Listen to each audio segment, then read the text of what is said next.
Veterans Chronicles is sponsored by the state of Qatar, representing Qatar's commitment to the U.S. I'm Greg Columbus. My guest at this time is Elwood Woody Hughes. He's a U.S. Marine Corps veteran of World War II and a veteran of the Battle of Iwo Jima. Sir, thank you very much for being with us. You're welcome. Where were you born and raised, sir? I was born on a farm in Indiana, Jackson Township, and I went to Roanoke High School. I was born in 1925, May 14th. Born and raised on a farm. I had an older sister, 4 years, and my parents, they were farmers. I grew up during the Depression, and of course, a lot of people were starving to death during this Depression, you know. However, farmers never starved. Why should they? They raised all their own food. That's true. So, when did you join the service? In 1943, out of high school, Roanoke High School, near Fort Wayne, Indiana, and I have a lot of memories of classmates. Bob Brown, Philip Coates. Bob Brown went in the Navy, I went in the Marine Corps, and Philip Coates went in the Army. And Phillips was in the Battle of Normandy. He was killed about June the 12th in 1944. June 6th was D-Day in Europe. So a week later. And so, about a week later. And at the time, I was offshore in the Marianas, getting ready to go into Saipan. So that's my experience at that time and memories of that time. Of course, I didn't know about Phillips, my very close friend. I didn't know about his death until a number of weeks later. Was Saipan your first battle? Yes. And what was your role during that battle? Well, I worked in the command center for the operation, and I remember kind of being in a command center under Holland Mad Smith. And you know where he got the Mad? Well, he had his middle initial was M. And of course, he was always kind of in the mad mood, you know. So if the old Marines remember Holland Mad, and I remember him relieving a Army general, the 27th Army general. They were in the middle of the forage movement, and the 2nd and 4th were on either side of of course, the 27th, if you watch the map, like this. And of course, Holland Mad, said, hey, they need to be even with the 2nd and the 4th Marine Division, you know. Tell me where you were as the battle begins, as the first waves are coming ashore. Well, I was aboard ship, waiting to go ashore. And we said, be prepared to disembark at any moment. Well, I thought it would be minutes or even hours and not days, but the unit that I was serving in, the 5th Amphibious Corps Signal Battalion, was attached to the 5th Marine Division. And the 5th, our Signal Battalion, we supplied communications personnel for units, battalion units. We provided the Code Talkers, too. And on Iwo Jima, I was given the distinction of delivering a urgent message to one of the Code Talkers, you know, radio jeep, and I remember that experience. Yeah. What was it like working with the Code Talkers? Well, I stayed around one time to listen to them. I didn't understand one word they were saying. They were talking in a language that related to animals, and, you know, like, as I remember, ant meant a tank, you know.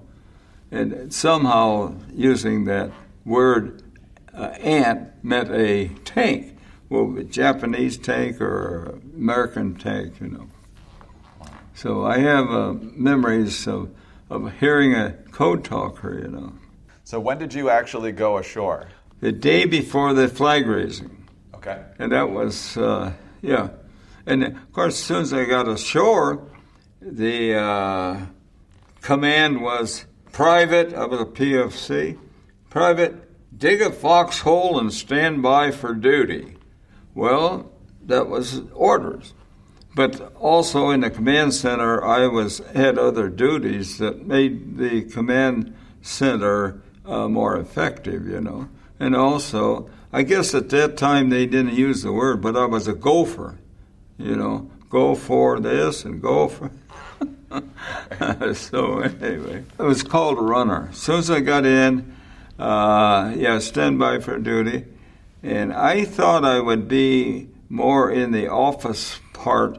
On Saipan, I typed messages, and I remember current, what they called urgent messages, priority, and it's like certain expediency of messages that need to be sent, routine, and so I learned that on Saipan, but I thought I would be called upon that when I got into Iwo Jima, but I wasn't.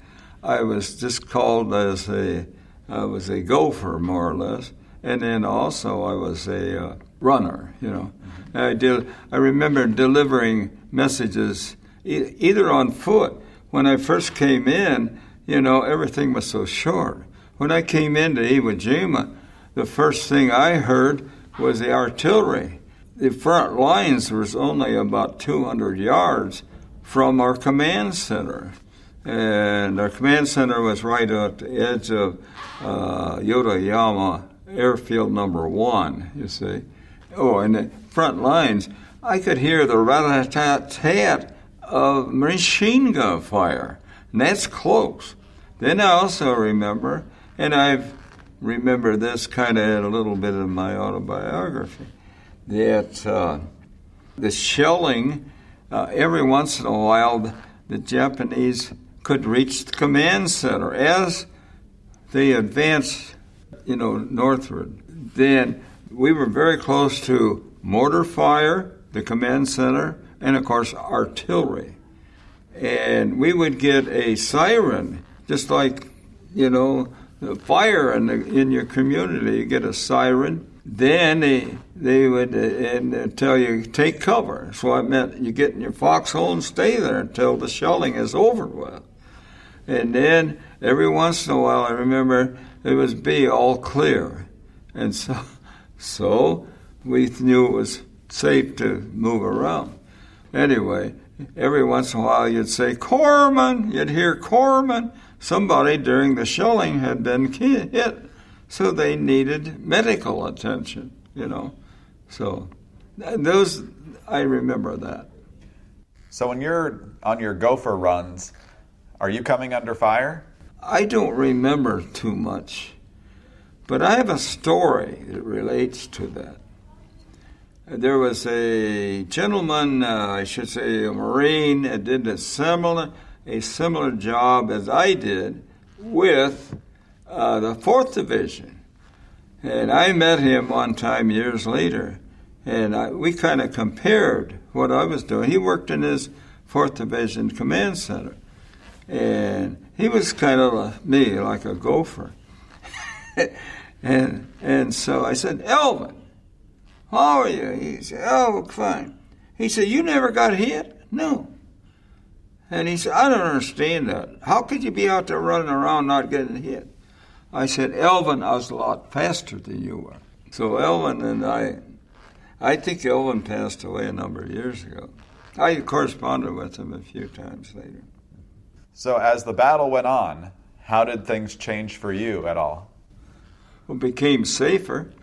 Oh, in the command center, we got word that there's a B-29 cannot make it back to the Marianas. You understand why I'm saying that. And he says, well, how about the airfield? Is it, can we land on it? Is it usable?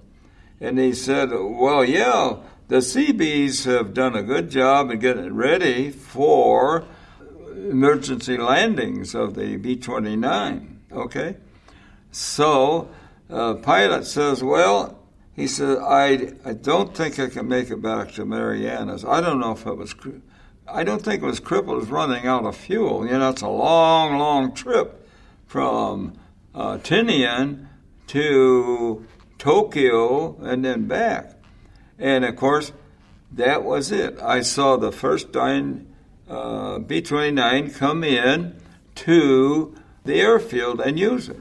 And here is coming over my foxhole. I see that huge, today it's a dwarf compared to some of our airliners, you know that. You can all put that B-29 on the wing of some of these airplanes today. So anyway, the B-29 comes in, and it didn't have enough runway. There's pictures of it. And it damaged its nose wheel, you know, and the front. And I thought, well, that plane is kaput. I didn't know at the time that they repaired that plane and took it off later, you know, went on back. How the period of time, say, I don't know what it was. But then, you know about the escort pursuit planes, the Mustangs. P-51s, yeah. Yeah, P-51s. Okay. The P-51s then, they were the escorts, you know.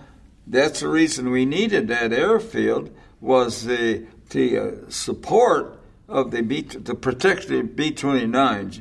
So I saw the first squadron. If you want to read a book says The Last Fighter Pilot. Everybody should read it. And it's about a story of the P-31s coming in and flying escort with the B-29s, you know. So anyway, here's this P-51 Mustangs. They're coming in. I see them coming. And, man, they're so fast, you know, compared to the old washing machines that the Navy flew, you know, the Grumman Wildcat and, you know, all those. They were so fast. You looked at them, and they come in, and some of those pilots, thank you, pilots of the P-50, they were hot rod jockeys, you know, just like on the motor speedway at Indianapolis. They came in, and they buzzed the field. And I guess it's protocol for them to come in, and they buzz the field, and then they do it in a loop, and then they land, you know. That was what I remember. They got a little swagger. And, I think the pilot was still living just a couple of years. Yellen, Y-E-L-L-E. Jerry Yellen, we've spoken with him. You know that? Yes. Yeah, that name. Yeah, very fascinating book. Mm-hmm. And one of his pilots, well, you know, the war was over. And have you read the book? I know the story that he was the last combat mission of the war. Yeah. And the war was over, and he lost his real good buddy. Yeah. Sir, our time is almost up, but I want to get your thoughts on what it means to you to have been part of the Battle of Iwo Jima, especially as we mark 75 years. I've done this starting about a year ago. They kind of treat people like me as a celebrity and a hero. I feel I'm not, I shouldn't be, because the heroes never walked off of Iwo Jima. You know that. I've tried to put my personality in a different perspective because of my longevity. And I saw the flag raising on Iwo Jima, which is the most historic event in the history of the United States. And I feel that people appreciate the fact that I'm still around, number one, and it's very important to, I think, my genealogy, my children, and people that are associated with me. I've been a member of the Marine Corps League, number 80, Arlington Heights anyway, the number 80. And it's been a nice thing for me. I get all this recognition, and that's another thing, but I feel I'm doing it more for the honor of those that sacrificed their lives on Iwo Jima. People don't, until they see some of this, young people today do not have any idea what war is like. And they shouldn't. They shouldn't want to go to war. And it's our government and other governments need to keep us out of war. Well, that's certainly the goal, hopefully. Mr. Hughes, thank you very much for your service to our nation. And thank you, sir, very much for your time with us today. We truly appreciate it. And go Marines! Elwood Woody Hughes. He's a U.S. Marine Corps veteran of World War II and a veteran of the Battle of Iwo Jima.